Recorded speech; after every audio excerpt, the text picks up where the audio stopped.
തുറന്നപ്പത്തേന് train പതുക്കെ എടുത്തു മുന്നോട്ട്. ചെറുക്കൻ അവൻ ചാടി ഇറങ്ങി. 3 ബാഗും കൊണ്ട് അവൻ ഇറങ്ങി. ഏതായാലും 3 ബാഗ് അവൻ എടുത്തേ. അടുത്ത് എൻ്റെ ഒരു ഫോണും ഉണ്ട്, ഹെഡ്സെറ്റ് എപ്പോഴും ഉണ്ട്, ഹെഡ്സെറ്റും ഉണ്ട്. പാട്ട് എപ്പോഴും നടന്നുകൊണ്ടിരിക്കുക. എന്ന് വെച്ചിട്ട് എനിക്ക് എന്നാ ചെയ്യണമെന്ന് വെപ്രാളം. ഇപ്പൊ ഇറങ്ങണം, എന്നെ ട്രെയിൻ മുന്നോട്ടെടുത്ത്. ഇത് ഒന്നാമത്തെ ജെർക്കുള്ള ട്രെയിനാണ്. ഇങ്ങനെയാ പോകുന്നത്. എടുത്തിട്ടൊരു ഇതുണ്ട്.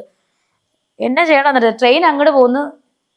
ഇവൻ ചാടി ഇറങ്ങിയത് ഇങ്ങോട്ടാണ്. ട്രെയിൻ പോകുന്ന അതേ ദിശയിലാണ് പ്രതീക്ഷ ചാടി ഇറങ്ങിയത്. അതുകൊണ്ട് അവൻ വീണില്ല, അവൻ ബാലൻസ് ചെയ്ത് നിന്ന്. എനിക്കിത് അങ്ങോട്ടാണോ ഇങ്ങോട്ടാണോ ചാടേണ്ടത്. പ്രതീക്ഷ കൈ തരുന്നുണ്ട്, ചേച്ചി വരാൻ പറഞ്ഞു. ഒരൊറ്റ ചാട്ടത്തിന് ഇറങ്ങിയതാ. നേരെ ഫ്രണ്ടിലോട്ട് ചെന്ന് കുറച്ച് ബാക്കിലോട്ട് വന്ന് ഇവിടെ ഒടിച്ച് തലയിടിച്ച് പ്ലാറ്റ്ഫോമിലോട്ട് ഒറ്റ വീഴ്ച. പ്രതീക്ഷ കാറിപ്പോ ചേച്ചി അവൻ കൈ തന്നെ പറ്റുന്നില്ല.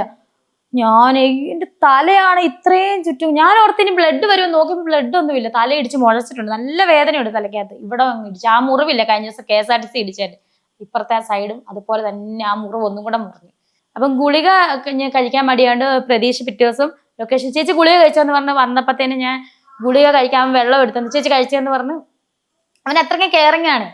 അപ്പം അങ്ങനെ കഴിച്ചപ്പോഴത്തേനാണ് മീഡിയക്കാരുണ്ടായിരുന്നു. അവർ ചോദിച്ചു എന്തിന്റെ ഗുളിക, അപ്പം പറഞ്ഞ ട്രെയിനിൽ നിന്ന്. അങ്ങനെയാണ് ആ ഈ ഒരു സ്റ്റോറി സ്പ്രെഡ് ആയത്.